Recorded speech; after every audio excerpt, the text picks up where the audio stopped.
Okay, let's look at number 2. If you missed number 2, then you need to listen to this one. Okay, in paragraph 5, so that's important right there. You need to be looking at paragraph 5. The examples of lost cities. Okay, so this is important. The examples of lost cities, they suggest that, what is it they suggest? Make sure you tune into this. A major role of an archaeologist is to what? Okay, so we talked about this earlier before you started on the passage. You are looking for what of these 4 things appears to be one of the major roles of an archaeologist. Now, could all of these be major roles of the archaeologist? And I'm not specifically talking about these, but you need to be careful because all 4 of these could be major roles. But this question isn't just asking for a major role. It is asking for ones that are suggested by the examples of the lost cities. So these are major roles that are somehow related to the examples that are given. Not just any old major role. Okay, so before you even try to answer it, you need to keep that in mind. So when you read the passage, you should go back and read this paragraph again. Satellite technology offers possibilities beyond Parchak's Egyptian discoveries. History and literature are filled with fascinating accounts of lost cities.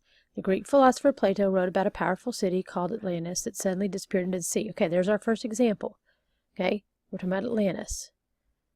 It's the first example they actually gave. This is talking about satellite technology, and then it goes on to say the first example they're mentioning. Many believe that Atlantis was a fictional city, yet others continue to scour the world looking for it. So there's one example. Okay, remember they said the examples of lost cities. First one is Atlantis. And they said it's fictional and that people are still looking for it. Let's look at the second one. The ancient city of Ubar, an important trading outpost in the Arabian desert, was rumored to have been lost forever after sinking into the sand. Okay, again, we've got lost city again.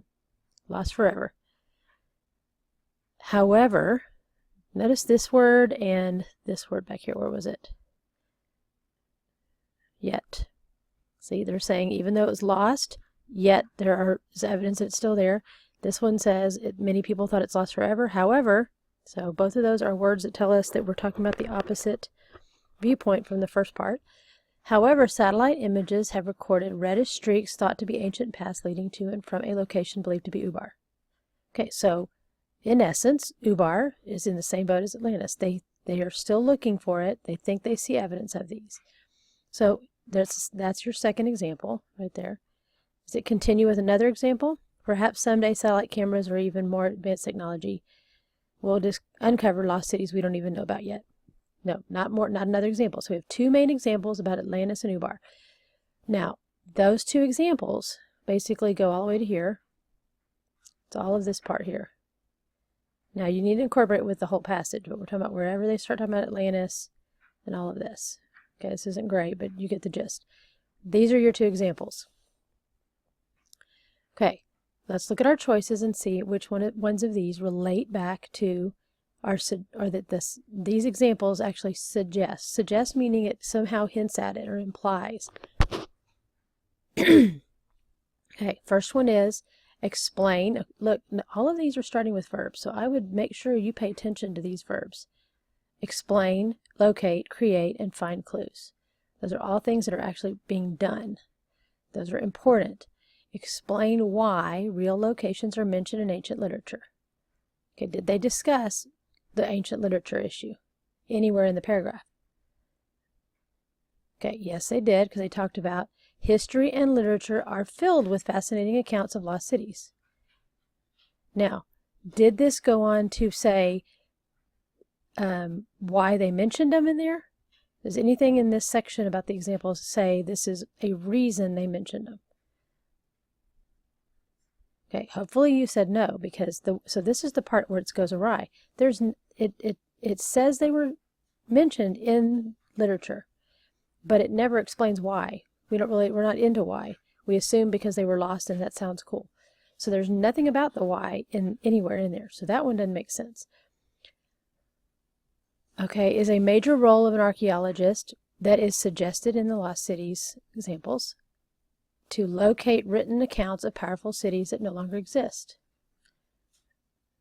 Okay, locate sounds good. They were trying to locate cities, right, that no longer exist. How about this, though? Was there anything? A written account means like a book or on something written down. An account means a written collection of. When you tell a story about your life, you have written an account of that situation in your life.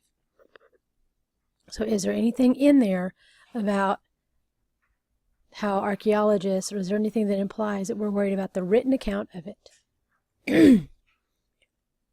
Okay, no, there's not. Actually, what you see is it talks about discovering them is cool, but it never talks about how it's important to have gotten it written down. If anything else, they're talking about cameras, not anything written. All right, let's look at C. Create replicas. What is a replica? Stop and think. Did you look it up? Because if you don't know what it is, you better have looked it up. It's just a copy of something. Now, a replica usually means it's a really good copy, as opposed to just, cheesy looking copy. But create a copy of historical buildings based on satellite images. Okay, so let's go back down here. Do you see anything in here that talks about how they're going to build buildings, or even implies that they're going to build buildings?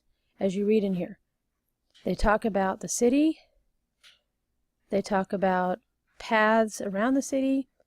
They never actually discuss anything about how it certainly does not imply that archaeologists' major job is to create replicas of the buildings. Now, could they possibly do that? Possibly. But does anything in these examples, this whole box here that we put down, the two examples, imply that? Is there any mention of that? No. Now, keep in mind, we're not looking for exact words. I'm just saying, is there anything that even hints at it? Nothing. Okay? So now we're down to D, so we hope this one sounds good. To find clues that provide a better understanding of the past.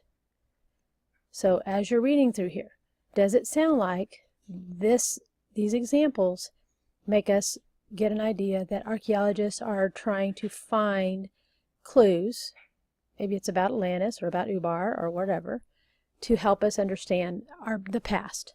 Do these cities and finding the cities help us understand the past? They do. Now, do they mention understanding? No, but you can definitely infer that. Whereas you could not infer from anything in here, anything about buildings, or anything about written accounts, or why they are including all this. So these first three, there's literally nothing written about it, nor anything that you can infer from it. So your correct answer should have been D. Now, if you do not understand why this answer is correct now, and I expect you to, for your corrections, you need to write something extra down here about why you got tricked, because I can't decide that. You know what I just went through, and so you need to base your description underneath, right down here, in this space, underneath the question, actually, because you won't have this on your paper. Or to the side, you need to write, explaining to me, A, how did you miss it? And B, what did you learn from going over this question that is going to keep you from missing a question like this on the test next week when we take the benchmark?